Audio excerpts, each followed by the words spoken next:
فرعون خو انا ربکم الاعلی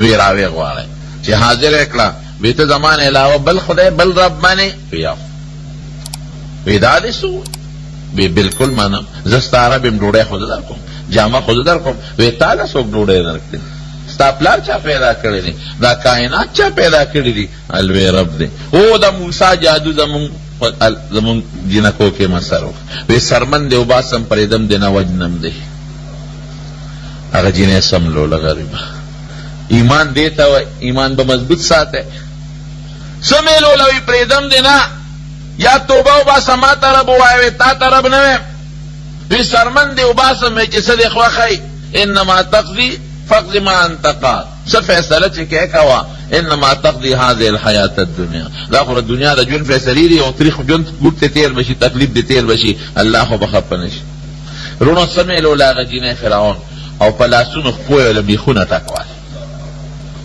او د دې یو ماشوم بچی و هغه یې راوست او بربنډه یې کړه جامې کمیس پرتوګې د غریبې نه وویسته او ماشوم بچی یې وله راوست پیرودونکې دی وله په سینه کېنو چې د دې مور دا پی دې خوره او بس بچی څه خبره چې د ما په مور څه تېرېږي د مور نه خو مې وینو سیلاب روان دی د مور په لاسونو خپو مې میخونه ټکوالي شوي دي بچي ته خو پته نه لګي هغه په هغې حال کې د هغه مور پی خوري او چاړې راواغېسته وي په دې سینه د له دا بچی لاله ما ته رب وایه که نه وایه پرېږدې که نه پرېږدې وي تا ته رب نه وایه رب مې الله دی الا الذین قالوا ربنا الله ثم استقاموا رب الله په دې به ټینګې ویس بچی هغه بچی د مور سینه خوروي او د مور د سینې د پاسې په چاړه کېښود او ذبح یې کول څومره ګران کار دی ایمان یې پرې نه ښه کور ته چې لاړ فرعون ښځې ته وایي بیبي اسیې ته وی څنګه مې کړه چې زما خدایي څوک نه مني دا چل به ورسره کوم بیبي ورته وایي ظالمه ډېر لوی ظلم دی وکړه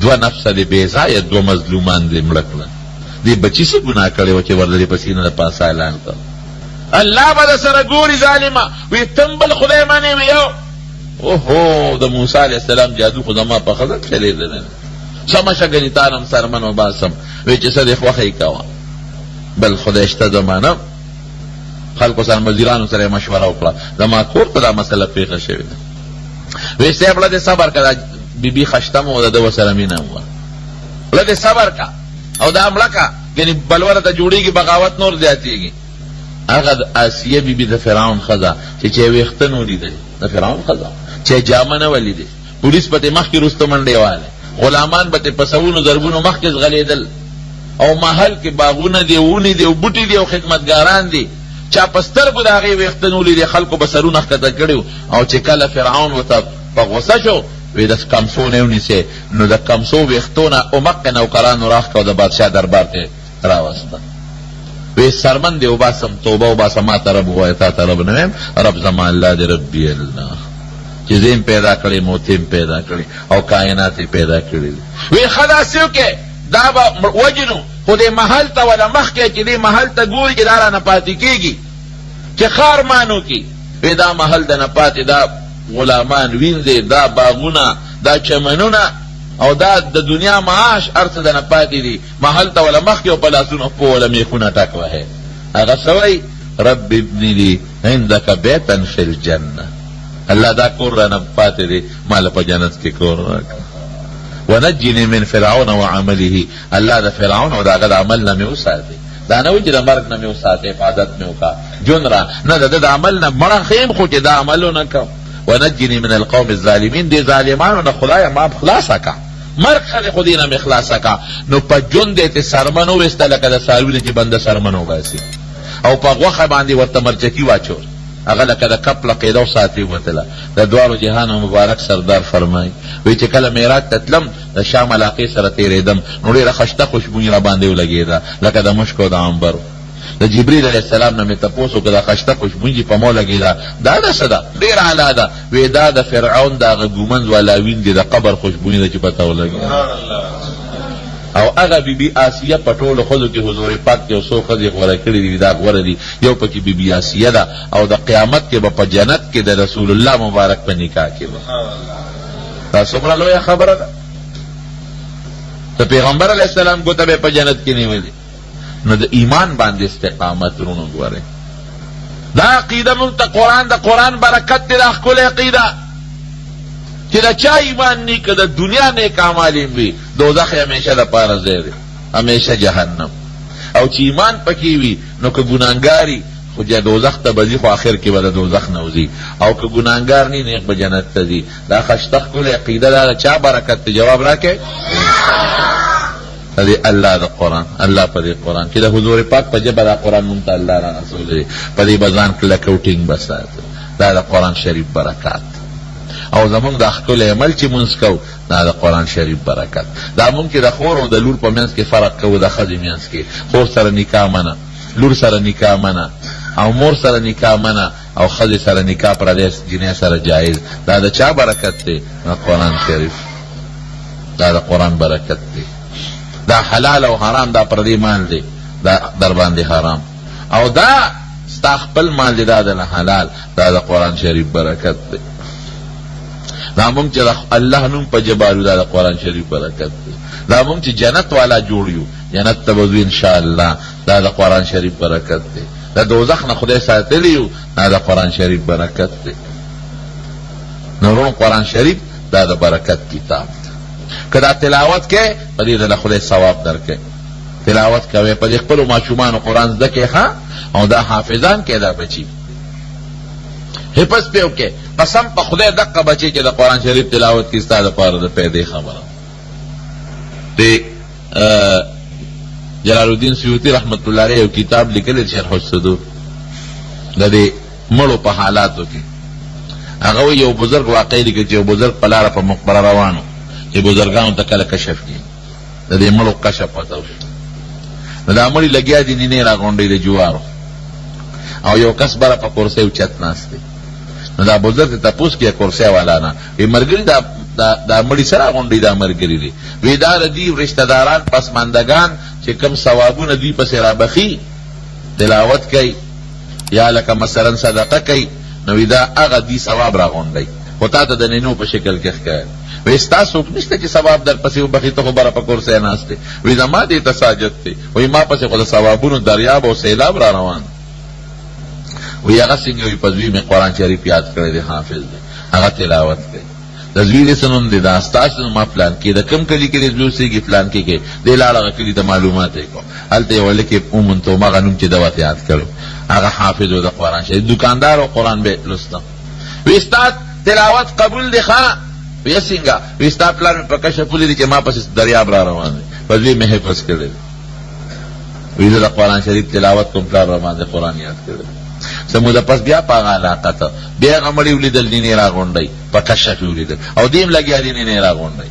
وی لکه تا چې وی چې ما پسې دریاب را روان دی، ته دا نینې څنګه غونډې؟ وی هغه دریاب مې بند شوی دی، نیر بند دی.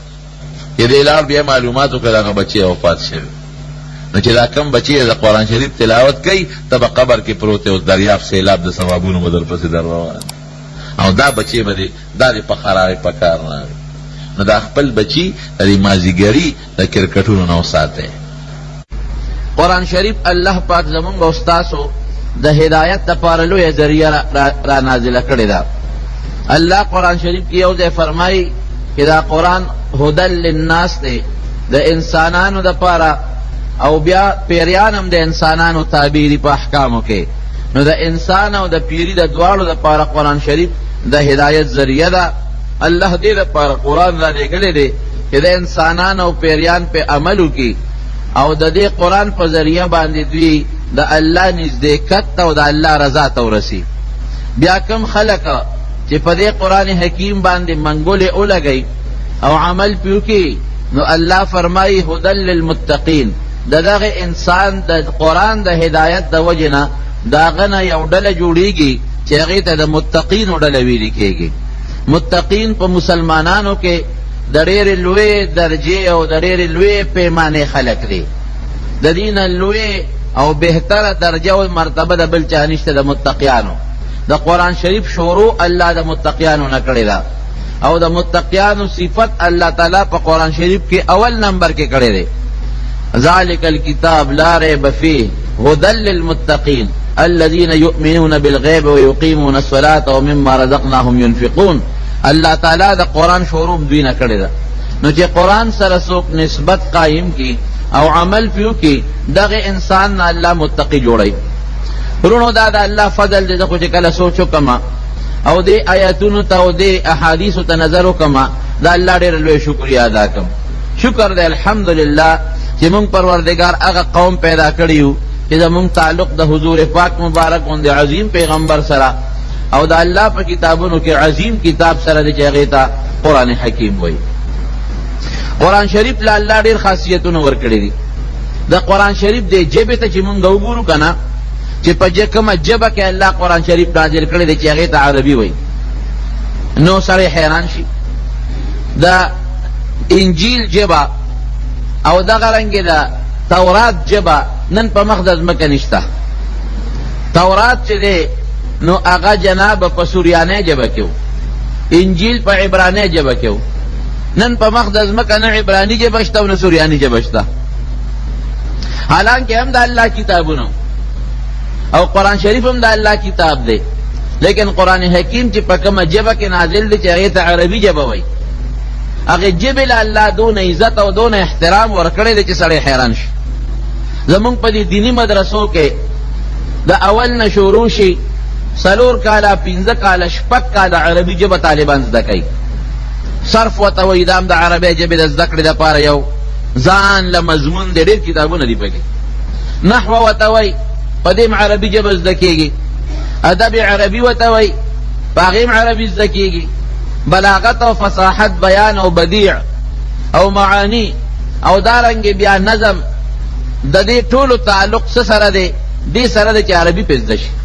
نو 4 کاله 15 کاله 6 کاله زمونږ طالبان لګی او د قرآن شریف د ژبې خدمت کوي چې هغه ژبه زده کي، د هغې قاعدې زده کي، د هغې قانون زده کي او د هغې روانګي زده کي چې په کومه ژبه کې الله قرآن شریف نازل کړی دی. دا د عربۍ ژبې فضیلت دی. خرونو دویمه خبره وپېژنه، د عربۍ د ژبې الله دونه قدر پیدا کړی دی چې سړی مړ شي په دې ځنکدن کې دته الله عربي شروع کی، په قبر کې دته الله عربي شروع کی.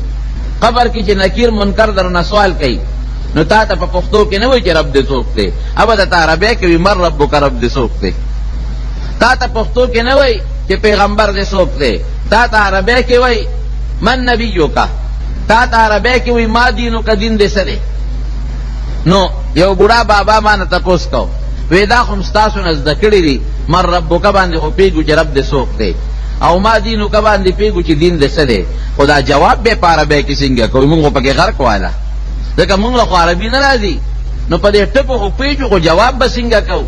ما وی کله چې ستا ځنکدن شروع شي نو پروردګار به دنه قدرتي طور عربي جوړ کړي، په عربۍ به پوهېږي. یا ایتها النفس المطمئنه اخرجی الی ربک راضیة مرضیه. کمې فرشتې چې ځنکدن کې سړي له راشي هغه ورسره په عربۍ کې خبرې شروع کړي، د روح سره په عربۍ کې خبرې شروع کړي، او د روح چې ولا جواب ورکوي په عربۍ کې جواب ورکوي. قدرتي طور سړی په ځنکدن کې عربي شو، بس پښتو به هم درځي، عربي به هم درځي، فارسی باندې فارسی به هم درځي، عربي به هم درځي، اردو والی اردو به هم درځي، عربي به هم درځي. ځنکدن کې تانه الله عربي جوړی، او چې بیا قبر کې دې کېږي بیا به تا نکیر منکر سره په پښتو کې خبرې نه کوې، په عربۍ کې به خبرې کوې. او بیا چې کم وخت د قبر نه پاسې حشر نشر او حساب کتاب دې شروع شي نو که الله دنه تپوس کوي په عربۍ کې به کوي، جواب چې ورکوي په عربۍ کې به ورکوي. او که د رسول الله مبارک سره خبرې کوي الله دې زمونږ نصیب کړي نو عربۍ کې به خبرې کوي.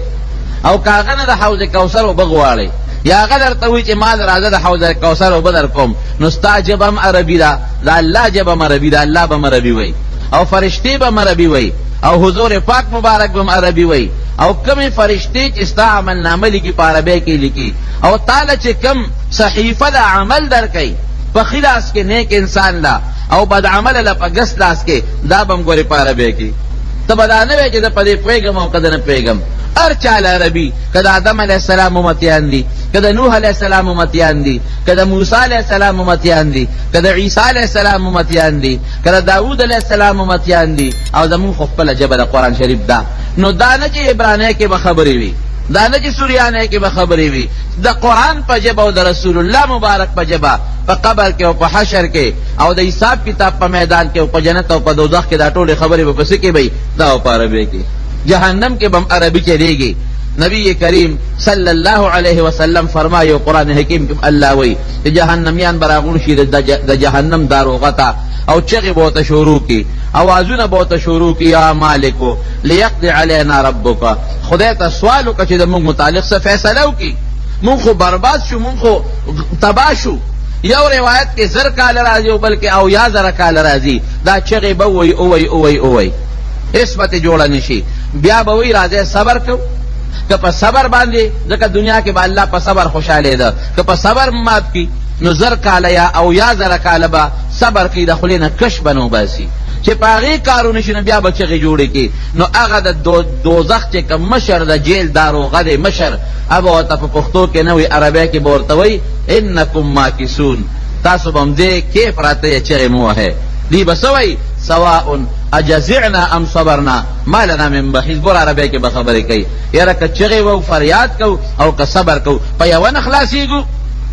بیا به راغونډ شي الله ته به چغې جوړې کړي، یا خدایه مونږ سپېره یو او خدایه مونږ د دې جهنم نه وباسه، فان عدنا فانا ظالمون. ګور عربی کې چغې به وایي خدایه که مونږ واپس شو بیا به مونږ ډېر ظالمان یو، خو الله اوس هم معاف کا.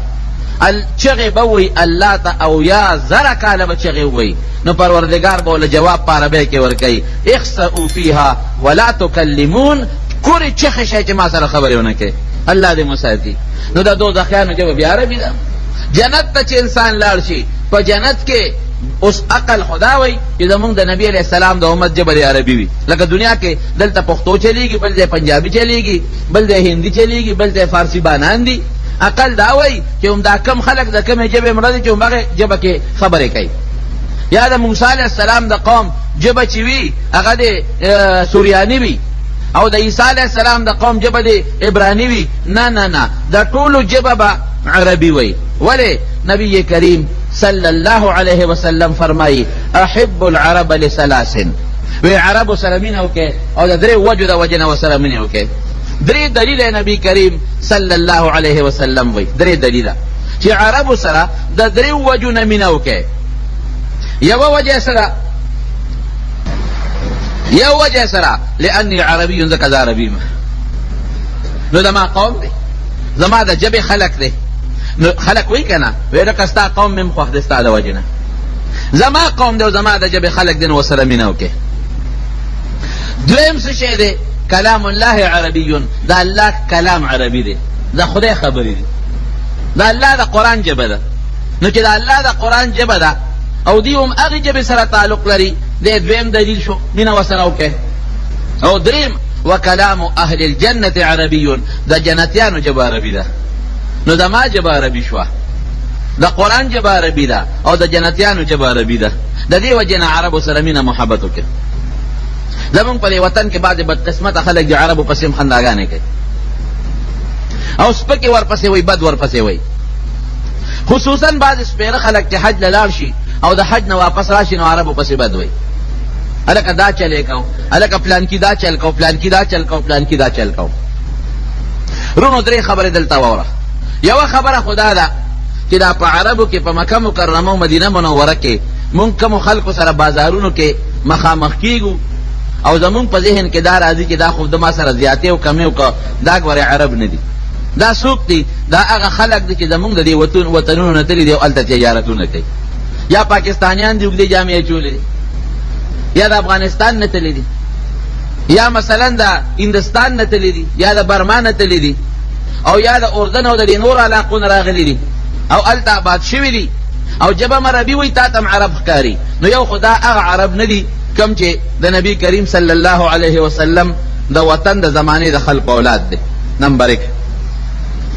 دویمه خبره دا ده چې هر چا کې خو خرابي، ولې موږ پښتنو کې ټول ښه خلک یو، یا دا علماو دا مولیان، یا دا مثال په طور نور ډلې پیران، یا دا مسلمانان به واخلو. نو مسلمانان ټول یو شان دي سر.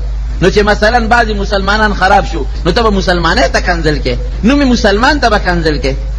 یو مسلمان چې خراب شو یا د یو کلي خلک خراب شو، د کلي خلک خو ټول خني، نو د کلي خلک خراب شو، نو ته ټول کلي ته خو به کنځل نه کې. نو که دوه درې کسانو سره ستال ته واسطه راشي او د هغې نه څه غلطۍ وشي، نو ته به ټولو خلکو ته کنځل او بد به نه وې. دوه درې کسان دي، په معامله کې څه پته لګي چې ته په حق یې او که هغه په حقه دی. دنیا کې اوسېږي شیطان هم سړی دی. او درېیمه خبره څه ده، که هر قسمه غلطي وکړي نو ستاسې ضرورت دی چې ته د غلطۍ خلکو ته وې او کنځل ورپسې کې.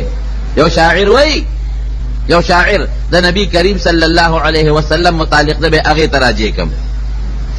هغه څه وایي چې د خپلې معشوقې متعلق وایي، خو مونږ به د نبی کریم صلی الله علیه وسلم د مونږ معشوقه ده او د هغه وطن د مونږ معشوقه ده، نو مونږ به دا خبره دې خوا راجع کړو. لقد امر علی الدیار دیار لیلا، هغه خو خپله معشوقه یادوي، وی زه د خپلې معشوقې د لیلا په کوڅو کې تېرېږم را تېرېږم، او چې په کوڅو کې تېرېږم نو اقبل ذل جدار و ذل جداره، وی کله هغه دیوال ښکلوم او کله دا دیوال ښکلوم. نو خلک وایي لکه دا مجنون، واقعي مجنون لیوني ته وایي، او دی خو واقعي لیونی دی، ځکه دیوال ولې ښکلی، د دیوال د ښکلولو سره یې څه تعلق دی؟ نو په خپله جواب کوي، وی وما حب الدیار شغفن قلبي، وی د دې کورونو او د دیوالونو محبت زما لکې نه دی پروته. زه چې دیوال ښکلوم، دې دیوال زه په ځان عاشق کړی نه یم، دې کوڅو زه په ځان عاشق کړی نه یم، ولکن حب من سکن الدیاره، وی زه هغه چا باندې عاشق یم چې په دې دیوالونو کې دننه پروت دی. په لیلا عاشق یم، نو د لیلا د کوڅو دیوالونه هم ښکلوم، چې په دې دیوالونو د لیلا سترګې خو لګېدلې دي که نه. په لیلا عاشق یم، نو د هغه د کوڅو خاورې م رالم او هغه ښکلومه. نو زمونږ معشوقه څوک ده؟ نبی کریم صلی الله علیه وسلم. نو مونږ به د مدینې منورې د کوڅو م احترام کوو، داسې ده که نه؟ د هغې د خاورې به مونږ احترام کوو او د هغې د کجورو به هم مونږ احترام کوو. د جومات کې چې دا کوم جانماز پروت دی خو عامه ټوکړه ده که نه، خو جومات سره تعلق دی نو مونږ یې قدر او احترام کوو. دغه رنګې د دې قرآن شریف نه چې دا کومه کڅوړه تاوده، خو عام رومال دی چې دکان نه والې، نو خلک پې پوزه پاکوي او څوک پې موټر پاکوي او څوک پې میخه او غوا مږي، خو چې دغه ټوکړه دی راوړه او د قرآن شریف نه دې تاو کړه، نو ته پې اوس غوا او میخه مږلی شي، ته پې اوس پوزه سوڼولی شي؟ نه. ولې؟ هلکه دا خو ټوکړه ده که نه، خو د بازار نه مې راوړه، نه ټوکړه ده، خو د قرآن شریف نه تاو شوې ده، خو د قرآن شریف نه صرف تاو شوې ده، نو د هغه ټوکړې احترام پیدا شو. دا خو درې ده، عامه درې ده، خلک په دې درو په دې ودونو کې سرا سپلو ګرځي که نه ګرځي، خو چې دا درې دې راوړو په جومات کې دې واچوله، نو بیا پرې ته سرا سپلو او په ګنده په وګرځه، او که پې ګرځي هلکه ظالمه داسې کې یروره درې ده، پرون هم پې په واده کې ډوډۍ خوړه، نه هغه جدا درې ده او دا جدا درې ده. ولې؟ هغه د مالوچو نه جوړه ده او دا د ریخمو نه جوړه ده، نه دواړه د تار نه جوړې دي، خو دې جومات سره تعلق جوړ شوی دی. دغه رنګې دغه دیوالونه او کورونه او ستاره تورنګزو دیوالونه او کورونه دواړه د سیمټو دي، دواړه د خښتو دي، د هغې به احترام او قدر کوم. ولې به احترام او قدر کومه؟ ځکه چې زما د معشوق او زما د محبوب د حضور پاک محمد رسول الله صلی الله علیه وسلم د اوسېدو د هغه د کوڅې او د هغه د ګلو او د هغه د کلي دیوالونه دي، نو ځکه زه به احترام کوم. مولانا قاسم نانوتوي رحمت الله علیه تورې سپلی به نه پخپو کول، اوس تورې سپلی موږ نه پخپو کوو، نبي علیه السلام پخپو کړي دي، صحابو پخپو کړي دي، که سړی یې پخپو کوي څه ګناه پکې نشته. د هغه ذهن کې یو عاشقانه سوچ و، بس هغه څه یاره وي چې تورو سپلو ته ګورم رنګ یې تور دی، نو د بیت الله دا غلاف هم تور دی، زما اړه کې دا بیا ادبي راځي، نو دا زه نه کوم، دا سپلی نه پخپو کوم. دا د هغه یو عاشقانه سوچ دی. عاشقانه سوچ دا د مینې او د محبت نه ښیي او دا د کمال نه ښیي. نو که عرب هر قسمه شي او غلطي پکې راشي، نو مونږ به د هغې غلطۍ او ګناهونه نه شمېرو. ولې؟ د چا د برکت نه، چې دا د چا قوم دی؟ نو یو برکت دا د رسول الله صلی الله علیه وسلم قوم دی. نو د مارونو عرب د عربو خبره مې درته کوله چې عرب د نبی کریم صلی الله علیه وسلم قوم دی. نو د حضور پاک د برکت نه مونږ د هغې قدر کوو د عربو. نو د قرآن شریف جبه دونه د برکت جبه ده چې څوک دا جبه وی جبه او پتلون یې مچولی پتلون نو ته به وایې چې وروره که دا پتلون والا هم دی، خدا د حضور پاک د ژبې والا خاوند دی، که دا ګناهګار هم دی وروره زما د دې د ګناه د ذکر کولو ساجت دی، خدای پیشه ولا د ګناه پیشه، زه به د چا د مخه قدر کوم. دا د عربی قدر دی. نو د قرآن شریف ژبه چې عربي ده زمارونو، دا څونه د برکت ژبه ده.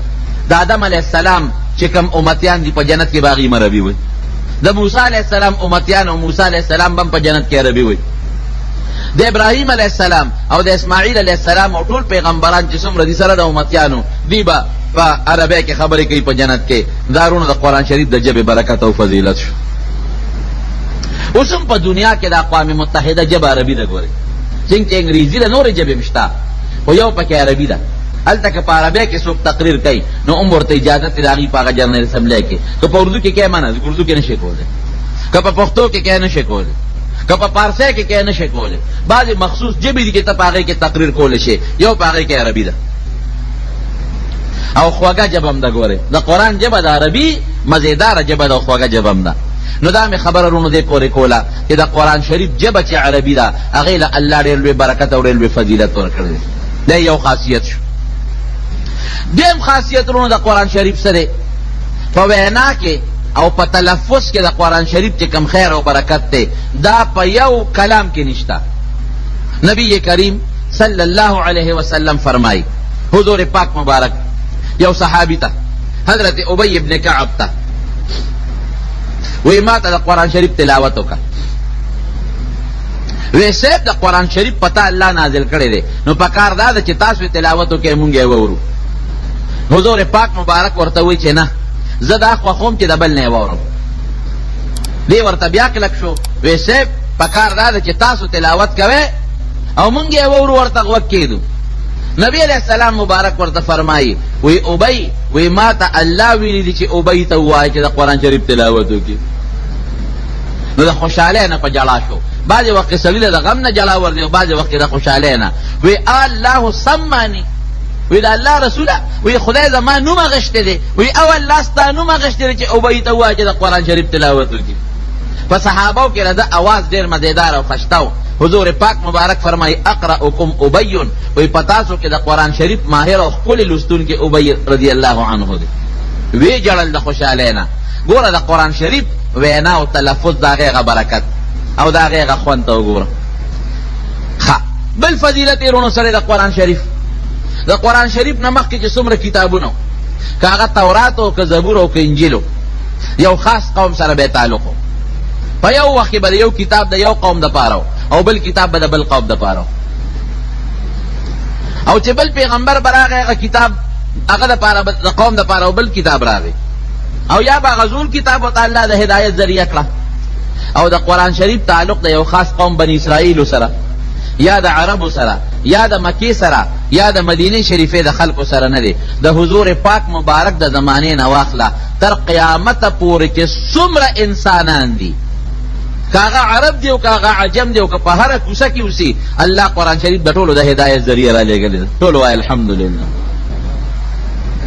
دریم خاصیت بل څلورم چې څومره کتابونه د قرآن شریف نه مخکې نازل دي ټول منسوخ دي.